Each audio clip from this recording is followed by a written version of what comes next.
யாருங்க சொன்னது எக்ஸசைஸ்ல இருக்கவங்களால பெர்ஃபெக்ட்டா saree டிராப் பண்ண முடியாது, ஸ்லிம்மா இருக்கவங்களால மட்டும் தான் சூப்பரா டிராப் பண்ண முடியும்னு? எக்ஸசைஸ்ல இருந்தாலும் centre pleats 9 pleats, front pleat 9 pleats வச்சு டிராப் பண்ண முடியும். இல்ல என்னால பெர்ஃபெக்ட்டா கட்ட முடியல அப்படின்னு நீங்க நினைச்சீங்கன்னா நான் சொல்ற இந்த 3 மிஸ்டேக்ஸை நீங்க ரெகுலரா பண்றீங்களான்றத ஃபாலோ பண்ணிக்கோங்க.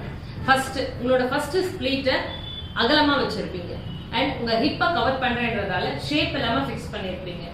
சென்டர் பிளேட்டை 3-4க்கு மேல நீங்க வச்சிருக்க மாட்டீங்க. இந்த மாதிரியான மிஸ்டேக்ஸ் பண்ணும்போது நீங்க இன்னும் பிராடாவும் ஷார்ட்டாவும் தெரிவிங்க. சோ இந்த saree கட்டுறதுலயோ உங்க சைஸ்லயோ இல்ல பிரச்சனை, சாரியை எப்படி ஃபிக்ஸ் பண்ணி பெர்ஃபெக்ட்டா டிராப் பண்றோங்கிறது தான் இங்க விஷயமே இருக்கு.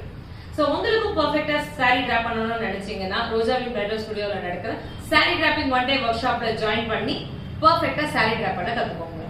இதுல என்னென்னலாம் கத்து கொடுக்கறோம் அப்படின்னா, உங்களோட பாடி மெஷர்மெண்ட் எப்படி எடுக்கிறது, எப்படி சாரியை பார்ட்டிஷன் பிரிக்கிறது, எப்படி பெர்ஃபெக்ட்டா ப்ரீப்ளீட் பண்றது, பாக்ஸ் ஹோல்டிங், ஹேங்கிங் ஹோல்டிங், அது மட்டும் இல்லாம ப்ரீப்ளீட் பண்ண சாரியை 3 மினிட்ஸ்ல எப்படி டிராப் பண்றது, ப்ரீப்ளீட்டே பண்ணாத சாரியை ப்ரீப்ளீட் பண்ண மாதிரி பெர்ஃபெக்ட்டா எப்படி டிராப் பண்றது, 12 விசிபிளோட சிங்கிள் ப்ளீட்ஸை எப்படி கம்ஃபர்டபுளா டிராப் பண்ணலாம் அப்படிங்கறதும் இந்த கிளாஸ்ல நீங்க கத்துக்க போறீங்க. என்னைய வெயிட் பண்ணிட்டு இருக்கீங்க? பெர்ஃபெக்ட்டா சாரி டிராப் பண்ணணுமா?